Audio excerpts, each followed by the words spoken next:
बहुत समय पहले एक छोटे से गांव में रमेश नाम का एक हलवाई रहता था। रमेश अपनी मिठाइयों के लिए पूरे गांव में मशहूर था। उसकी मिठाइयाँ इतनी स्वादिष्ट होती थी कि लोग दूर दूर से खरीदने आते थे। लेकिन रमेश के दिल में छल कपट भरा हुआ था। उसे अपने ग्राहकों से ज्यादा मुनाफा कमाने की लालसा थी और इसी लालसा ने उसे धोखेबाज बना दिया। रमेश ने अपनी मिठाइयों में मिलावट शुरू कर दी।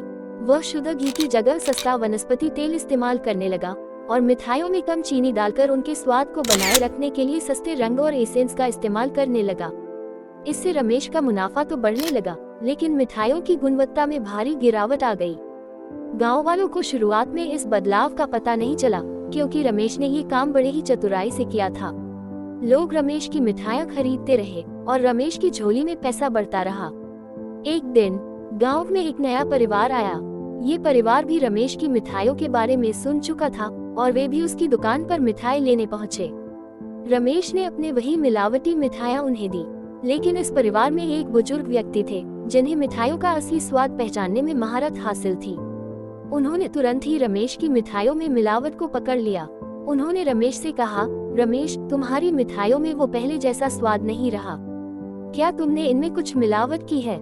रमेश को इस सवाल से झटका लगा, लेकिन वो बुजुर्ग की बात को टालते हुए बोला, अरे नहीं दादा, ये वही पुरानी मिठाइयाँ हैं। हो सकता है आपका स्वाद बदल गया हो। लेकिन बुजुर्ग व्यक्ति उसकी बात से संतुष्ट नहीं हुए और गांव के अन्य लोगों को भी इसके बारे में आगाह किया।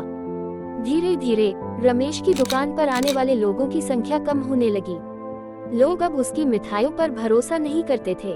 रमेश को अपनी गलती का एहसास हुआ, लेकिन तब तक बहुत देर हो चुकी थी।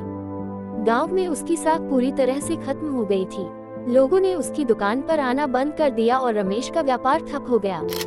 अंत में रमेश को अपनी गलती का एहसास हुआ। उसने गांव वालों से माफी मांगी और वादा किया कि वह फिर कभी ऐसी गलती नहीं करेगा। उसने अपनी मिठाइयों में मिलावट करना बंद कर दिया और फिर से शुद्ध सामग्री का इस्तेमाल करना शुरू किया। धीरे धीरे गांव वालों का भरोसा वापस लौटने लगा, लेकिन उसे फिर से उस प्रतिष्ठा को पाने में बहुत समय लग गया जो उसने अपने छल के कारण खो दी थी।